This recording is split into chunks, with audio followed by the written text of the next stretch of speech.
इनका सबसे पहला रूप है शैलपुत्री। शैलपुत्री अर्थात पर्वतराज हिमावन की पुत्र। इनका वाहन वृषभ है और इसी कारणवश इन्हें वृषारुधा के नाम से भी जाना जाता है। नवदुर्गा का दूसरा रूप है ब्रह्मचारिणी। ब्रह्म अर्थात तपस्या, चारिणी अर्थात आचरण करने वाली।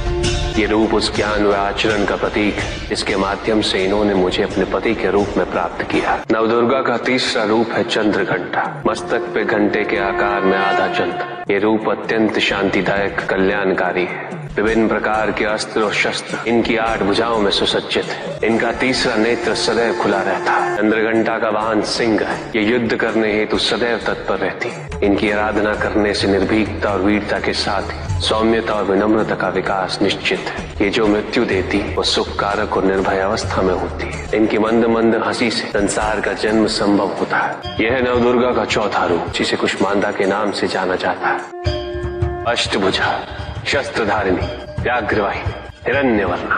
केवल यही है जो सूर्य के भीतर लोक में वास करती है। 10 दिशाएं इन्हीं से आलोकित है। जिनकी कृपा से मूर्ता भी ज्ञान सागर में परिवर्तित हो जाती है। वो है स्कंद माता अर्थात तुम्हारी माता। नवदुर्गा का 5वां रूप सिंह वाहिनी और इनकी उपासना द्वारा मोक्ष का मार्ग सुलभ होता है। जिस रूप में इन्होंने महिषासुर का वध किया वो कात्यायनी कहलाता है।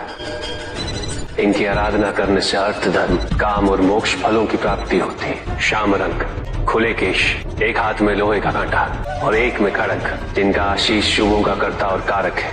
ये रूप कालरात्रि रूप कहलाता है। ये अंधकार का विनाश करती हैं। इनकी आराधना करने से असुरी शक्तियां भी भयभीत हो जाती हैं। श्वेत वर्ण, श्वेत वस्त्रों से सुसज्जित, चतुर्भुज, त्रिशूलधारी, कालवाद्य धारण करने वाली ये इस रूप में अपने उपासकों को अभयदान देती। ये इनका महागौरी रूप है। माँ दुर्गा का 9वां रूप सिद्धदात्री कहलाता है।